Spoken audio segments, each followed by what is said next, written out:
Good morning. Happy Friday. Can't believe it's Friday again already. That's just some craziness right there. Those weeks are ticking over.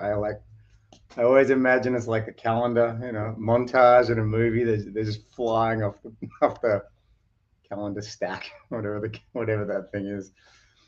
Anyway, welcome to Investing Book Club. We're doing it again. We're up to session 7 already, 7 weeks in, and we're up to chapter 5. So we are getting through a little bit less than a chapter a week, but we're having conversations around that. You can find previous streams on all my various social medias on the Fight Legends social media. Rich Dad Poor Dad is the book, and yeah, it's like an oldie but a goodie, and it's one of those things that if you just keep listening to it, you'll get more out of it every time. I'm definitely noticing that. It's new to me, this book, to be honest with you. It's the second time I've read it, so um, I know some people have just read it so many times. What we covered last week was we were talking about things like the concept of let's just go back over my notes here. I took a lot of notes. Mind your own business was the theory of, or was the topic of chapter 6. So focusing on assets, not income. It doesn't really. I mean, within reason, your income can be quite small, but if you're buying uh, assets with that income, then it compounds quickly. There's always going to be good and bad choices. It's not really a linear in my, especially in, well, at least in my experience. But he also talks about the same thing. It's not a linear journey. You don't just invest a dollar and make a dollar every time. Sometimes you invest a dollar and you lose $2. Sometimes you invest a dollar and you make $50. So it just really is having the courage to make small calculated investments.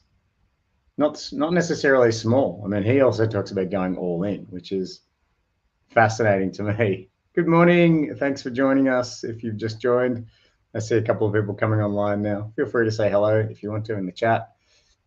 But yeah, we're reviewing Rich Dad, Poor Dad. So I'm going to share my screen, and pretty soon we're going to kick off in listening to the book. The idea is to just level up our knowledge in financial literacy. And it doesn't matter how successful you are or aren't financially at this point. That's like finances are a mountain with no top. There's no doubt about that. I'm very clear about that. And yeah, I'm committed to always leveling up myself and always leveling up the people around me, and that also includes, of course, my children.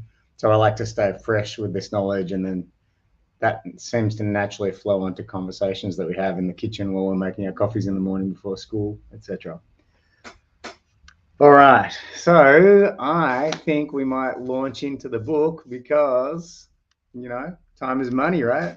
Apparently. All right, let's go. Uh, we're on a speed of 1.0, which is normal speed. We could go a little bit faster, but I'm keen not to really rush it today. I feel like cruising today. Um, so yeah, again, welcome if you've just joined, and let's see what the book has to say. 5. Lesson 5. The rich invent money. Often in the real world, it's not the smart who get ahead, but the bold. Last night, I took a break from writing and watched a TV program on the history of a young man named Alexander Graham Bell.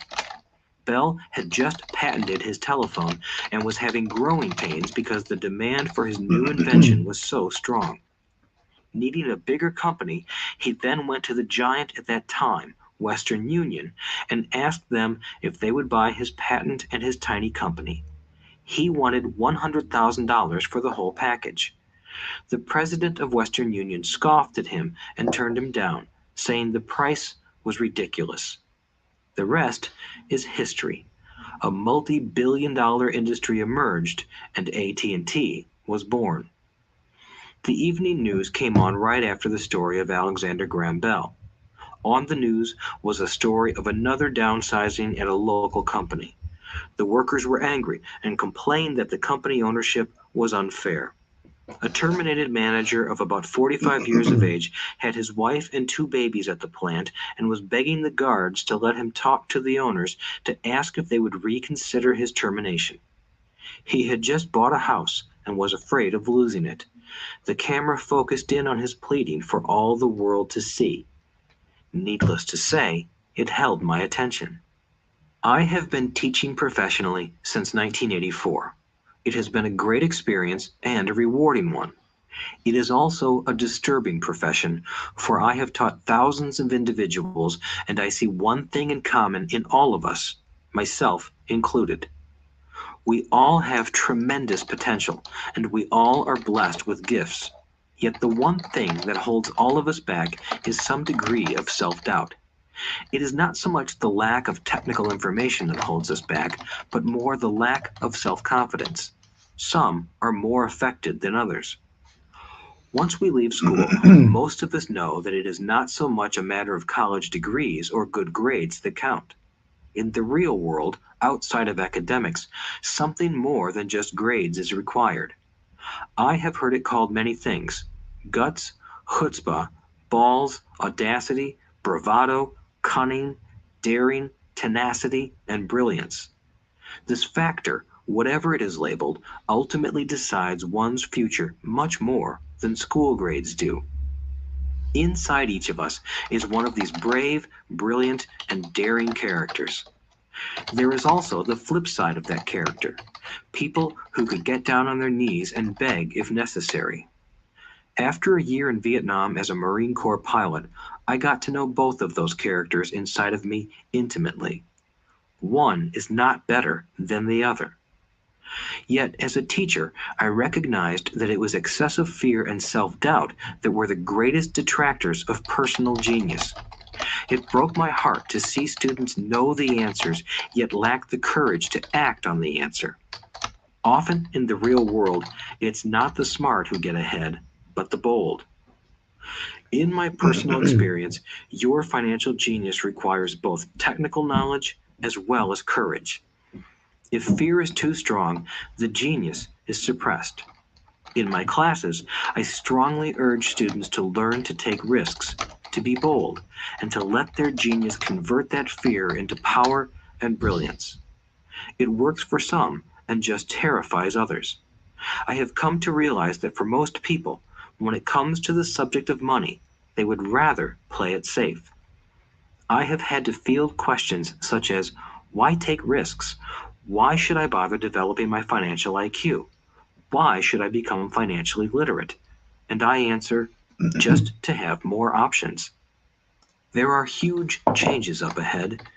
In the coming years, there will be more people just like the young inventor Alexander Graham Bell. There will be 100 people like Bill Gates and hugely successful companies like Microsoft created every year all over the world. And there will also be many more bankruptcies, layoffs, and downsizings. So why bother developing your financial IQ? No one can answer that but you. Yet I can tell you why I myself do it.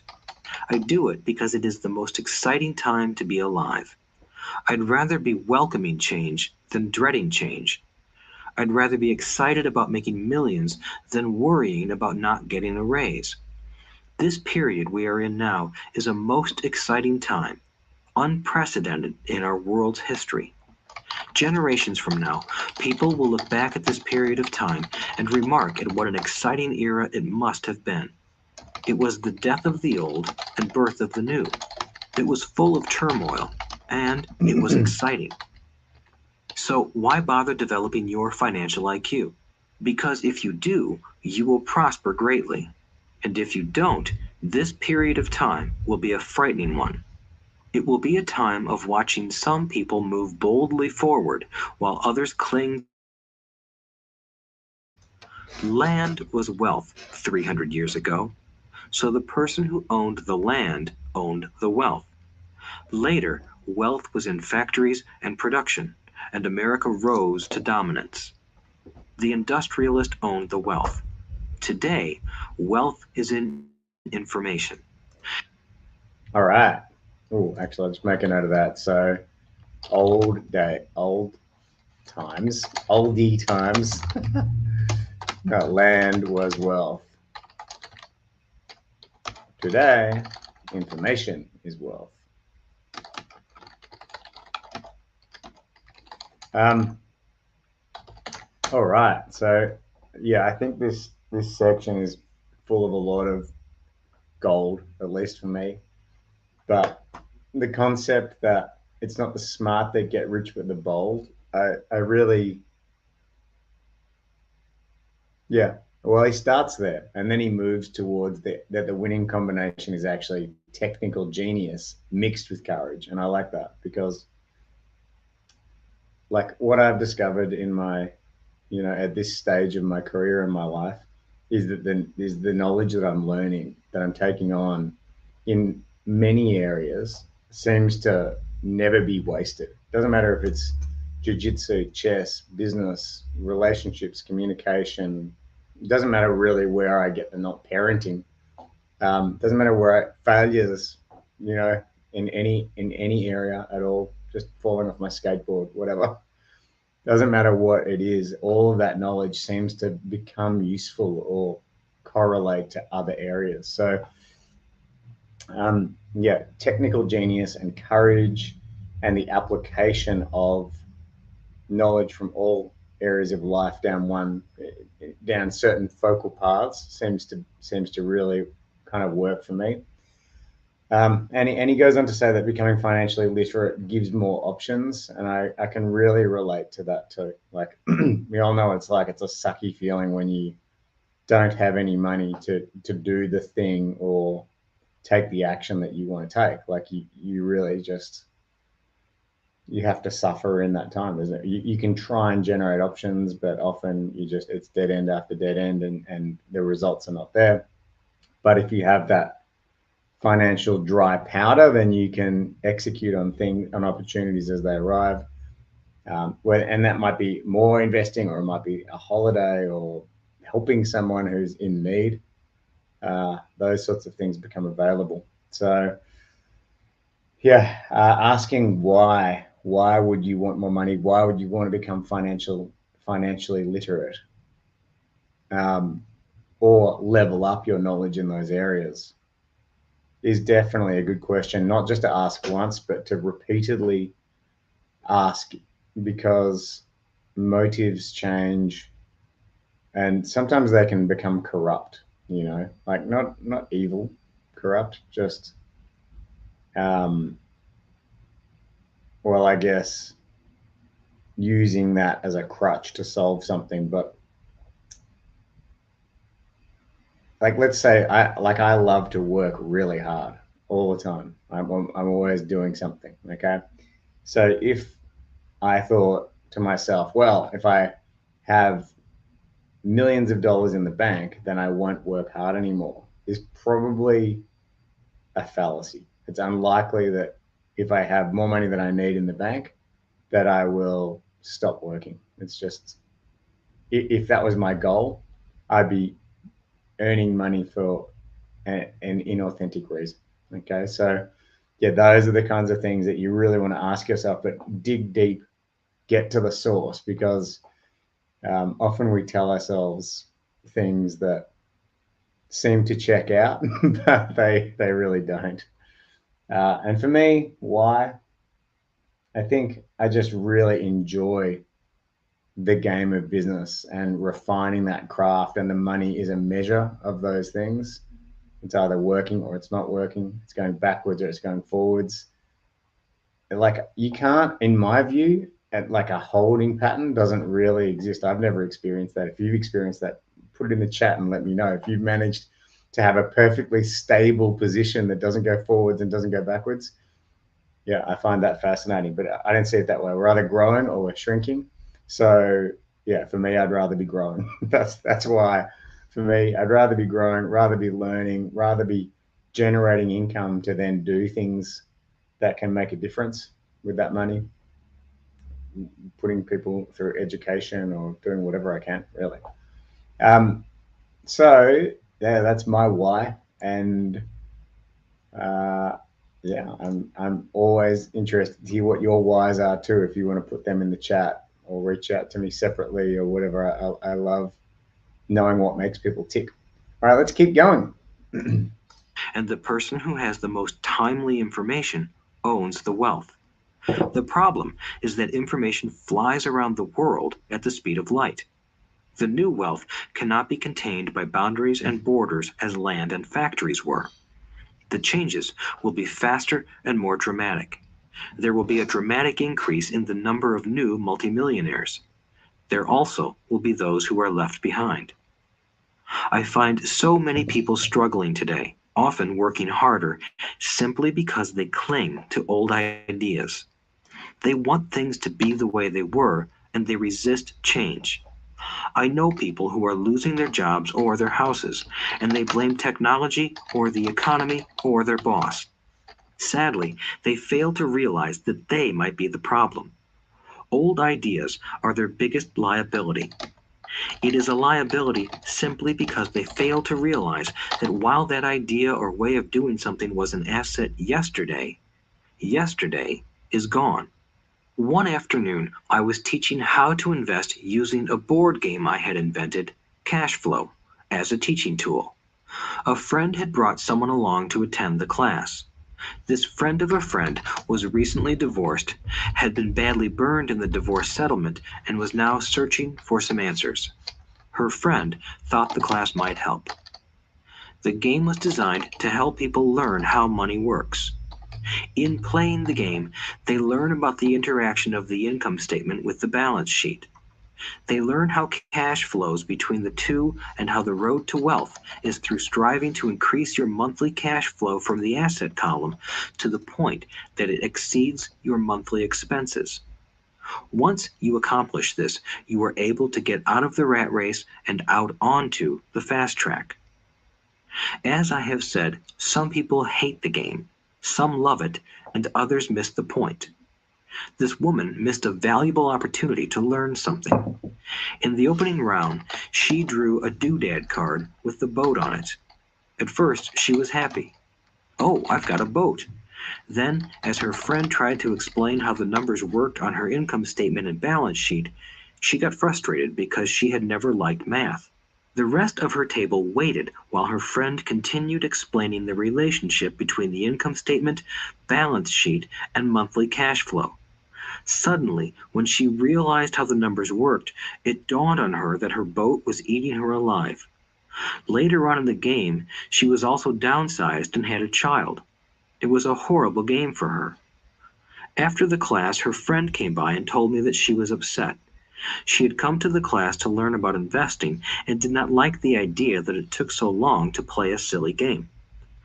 Her friend attempted to tell her to look within herself to see if the game reflected her in any way. With that suggestion, the woman demanded her money back. She said that the very idea that a game could be a reflection of her was ridiculous. Her money was promptly refunded, and she left. Since 1984, I have made millions simply by doing what the school system does not do. In school, most teachers lecture. I hated lectures as a student. I was soon bored, and my mind would drift. In 1984, I began teaching via games and simulations, and I still rely on these tools today. I always encourage adult students to look at games as reflecting back to them what they know and what they need to learn. Most importantly, games reflect behavior.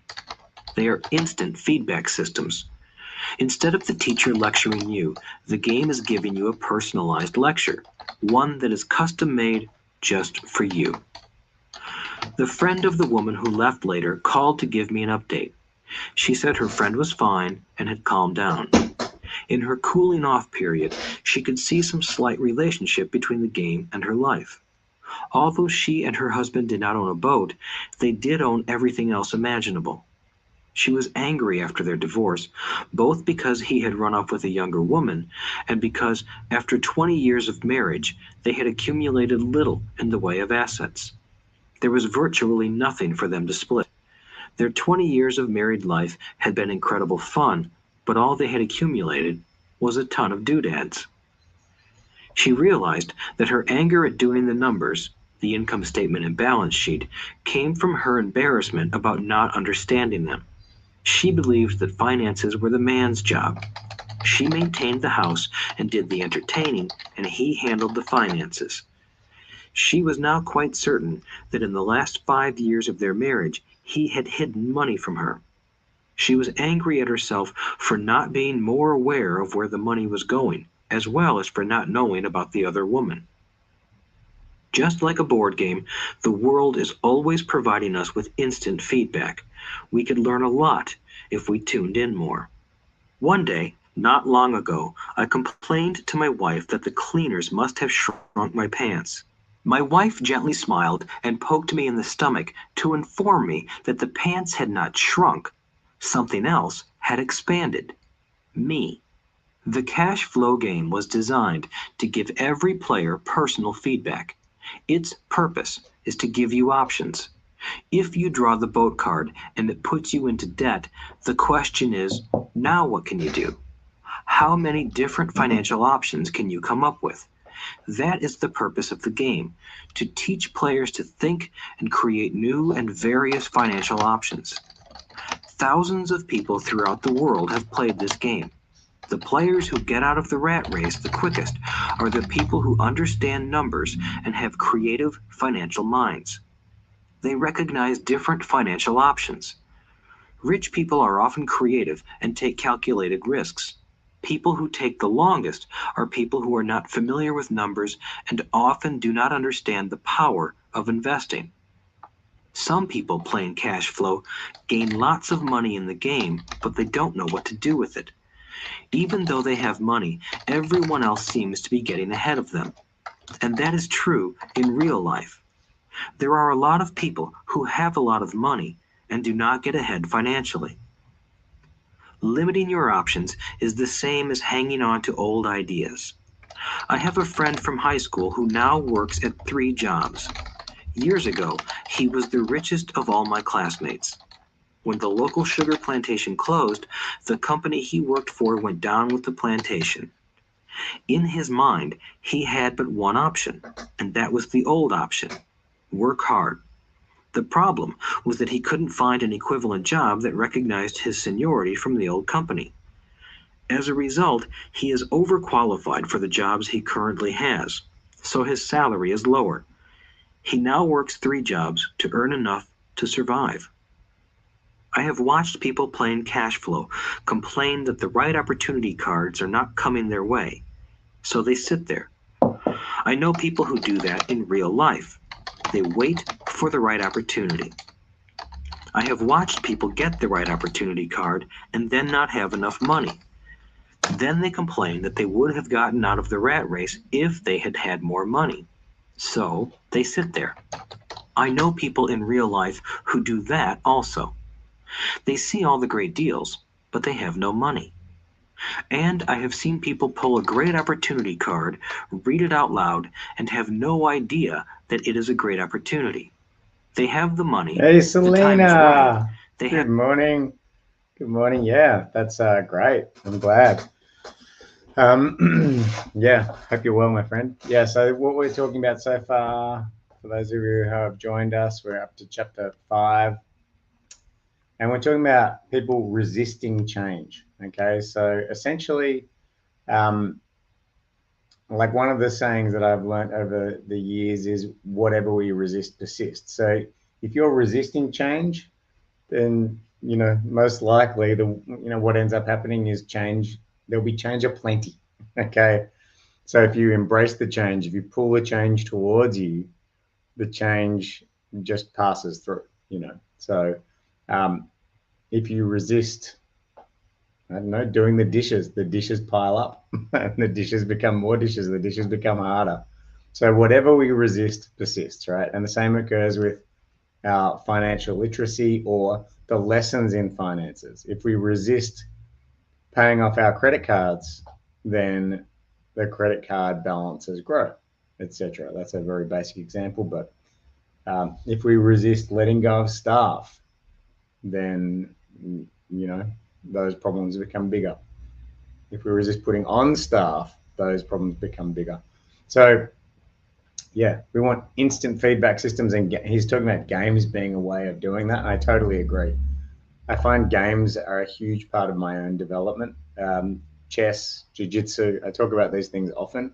But any game I can play, really, I get to see what I'm like under pressure. I get to modify my behavior under pressure, whether or not I'm having fun with it or getting triggered, tilted, all of these sorts of kind of emotions.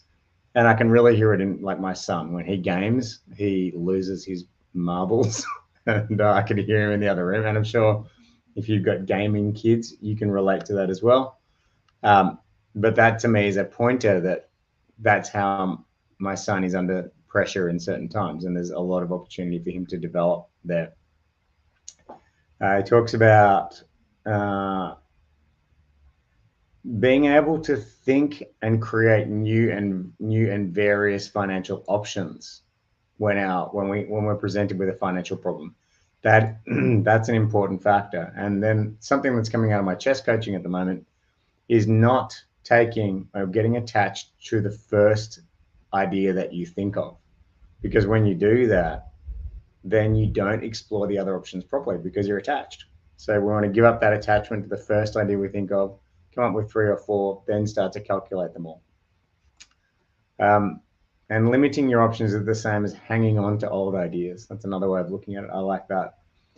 And people talk about luck or investing, luck in investing in business. They like when they talk in those sorts of terms to me, they use words like if only, like if only the market was different, or if only, you know, I was a week earlier, or if only they didn't lie to me in the first appointment, whatever. Like there's always that if you're living in the realm of if only, there's no control there. You're not, you're the victim, and someone else is, controlling your destiny. So I don't allow myself to use those sorts of words unless, well, I really try not to. So for me, even when it's apparent, it's very apparent that I'm not responsible for what's happening around me, I'll look for a way that I can be fully responsible for that thing. And that way I can at least come up with some sort of improvement. That's the bare minimum. Come up with some sort of improvement. Have the card, but they can't see the opportunity staring them in the face. They fail to see how it fits into their financial plan for escaping the rat race. And I know more people like that than all the others combined. Most people have an opportunity of a lifetime flash right in front of them, and they fail to see it. A year later, they find out about it, after everyone else got rich. Financial intelligence is simply having more options.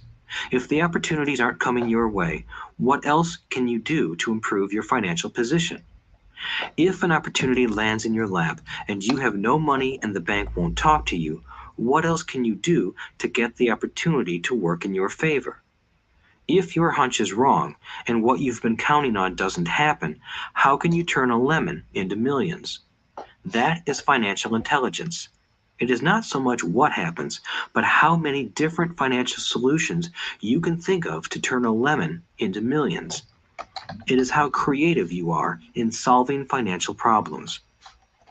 Most people only know one solution: work hard, save, and borrow. So why would you want to increase your financial intelligence? Because you want to be the kind of person who creates your own luck. You take whatever happens and make it better. Few people realize that luck is created, just as money is. And if you want to be luckier and create money instead of working hard, then your financial intelligence is important. If you are the kind of person who is waiting for the right thing to happen, you might wait for a long time. It's like waiting for all the traffic lights to be green for 5 miles before you'll start your trip. As young boys, Mike and I were constantly told by my rich dad that money is not real. Rich Dad occasionally reminded us of how close we came to the secret of money on that first day we got together and began making money out of plaster of Paris. The poor and middle class work for money, he would say. The rich make money. The more real you think money is, the harder you will work for it. If you can grasp the idea that money is not real, you will grow richer faster. What is it? Was a question Mike and I often came back with. What is money if it is not real? What we agree it is, was all Rich Dad would say. The single most powerful asset we all have is our mind. If it is trained well, it can create enormous wealth seemingly instantaneously. An untrained mind can also create extreme poverty that can crush a family for generations. In the information age, money is increasing exponentially. A few individuals are getting ridiculously rich from nothing, just ideas and agreements. If you ask many people who trade stocks or other investments for a living, they see it done all the time. Often, millions can be made instantaneously from nothing. And by nothing, I mean no money was exchanged. It is done via agreement, a hand signal in a trading pit, a blip on a trader's screen in Lisbon from a trader's screen in Toronto and back to Lisbon, a call to my broker to buy and a moment later to sell. Money did not change hands. Agreements did. So why develop your financial genius? Only you can answer that. I can tell you why I have been developing this area of my intelligence. I do it because I want to make money fast. Not because I need to, but because I want to. It is a fascinating learning process. I develop my financial IQ because I want to participate in the fastest game and biggest game in the world. And, in my own small way, I would like to be part of this unprecedented evolution of humanity, the era where humans work purely with their minds and not with their bodies. Besides, it is where the action is. It is what is happening. It's hip, it's scary, and it's fun. That is why I invest in my financial intelligence, developing the most powerful asset I have. I want to be with people moving boldly forward. I do not want to be with those left behind. I will give you a simple example of creating money. In the early 1990s, the economy of Phoenix, Arizona was horrible. I was watching a TV show when a financial planner came on and began forecasting doom and gloom. His advice was to save money. Put $100 away every month, he said. In 40 years, you will be a multimillionaire. Well, putting money away every month is a sound idea. It is one option, the option most people subscribe to. The problem is this: it blinds the person to what is really going on. It causes them to miss major opportunities for much more significant growth of their money. The world is passing them by. As I said, the economy was terrible at that time. For investors, this is the perfect market condition. A chunk of my money was in the stock market and in apartment houses. I was short of cash. Because people were giving properties away, I was buying.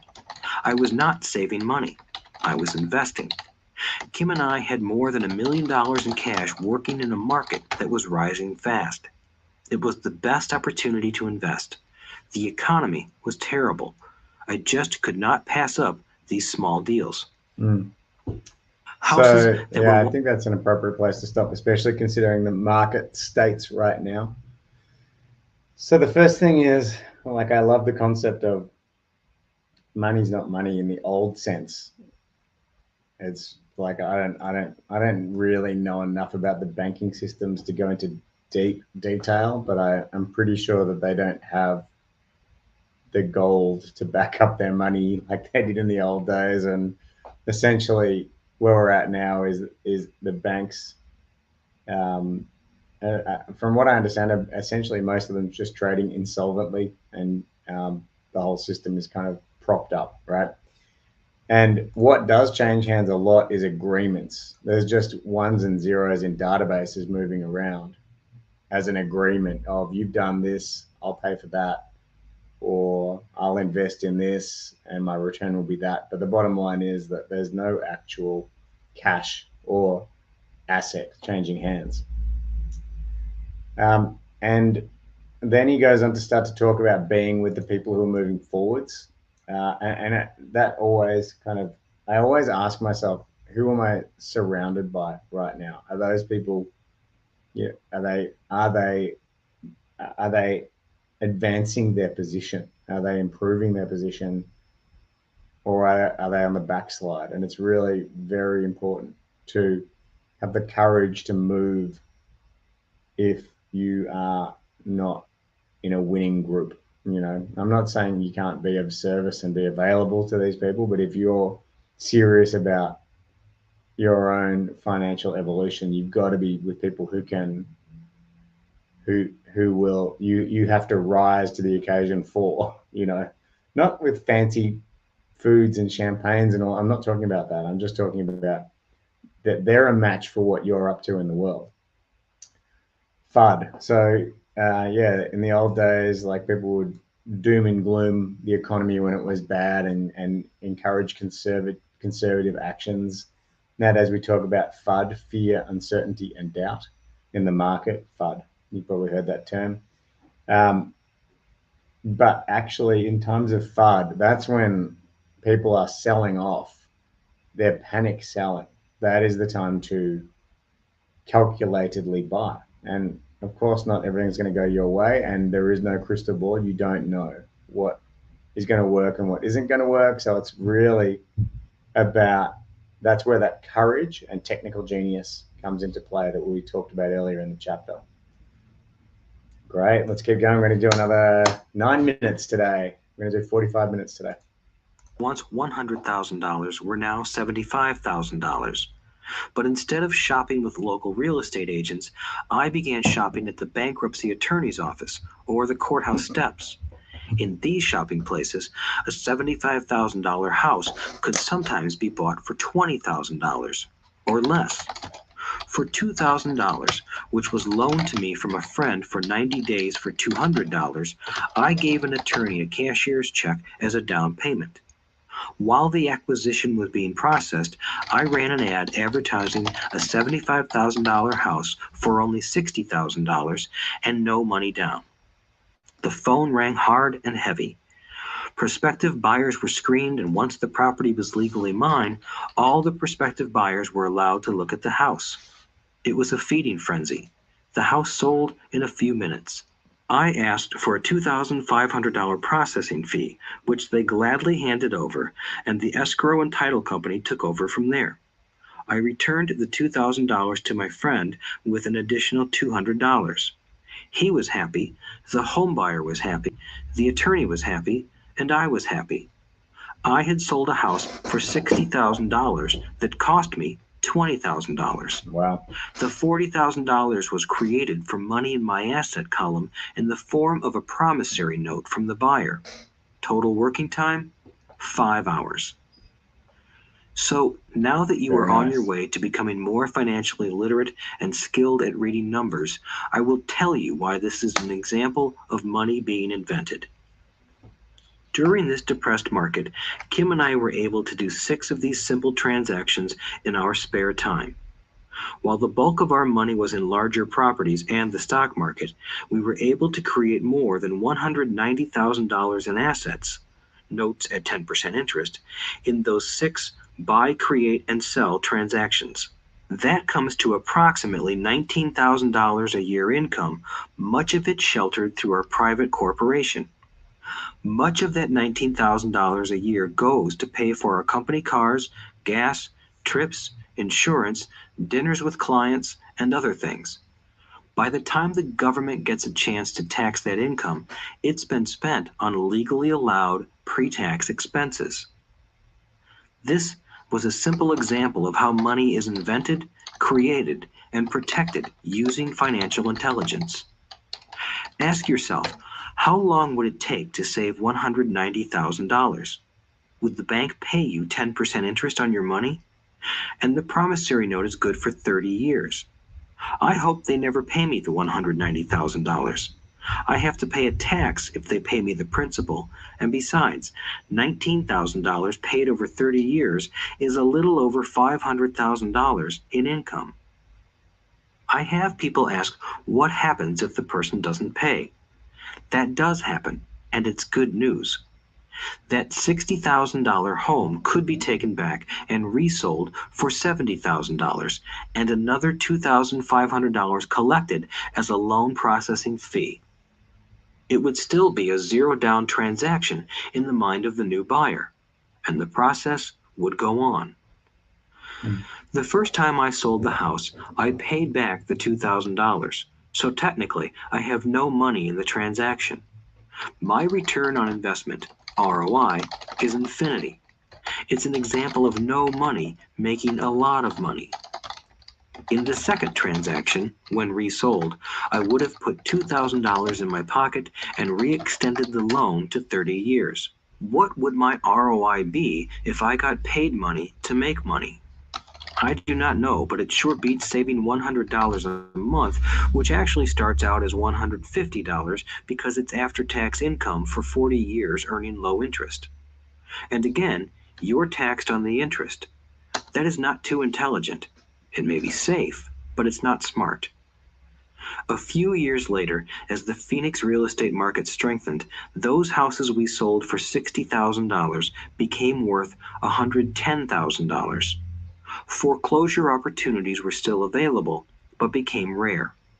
It cost a valuable asset, my time, to go out looking for them. Thousands of buyers were looking for the few available deals. The market had changed. It was time to move on and look for other opportunities to put in the asset column. You cannot do that here. That is against the law. You're lying. I hear those comments much more often than, "Can you show me how to do that?" The math is simple. You do not need algebra or calculus, and the escrow company handles the legal transaction and the servicing of the payments. I have no roofs to fix or toilets to unplug because the owners do that.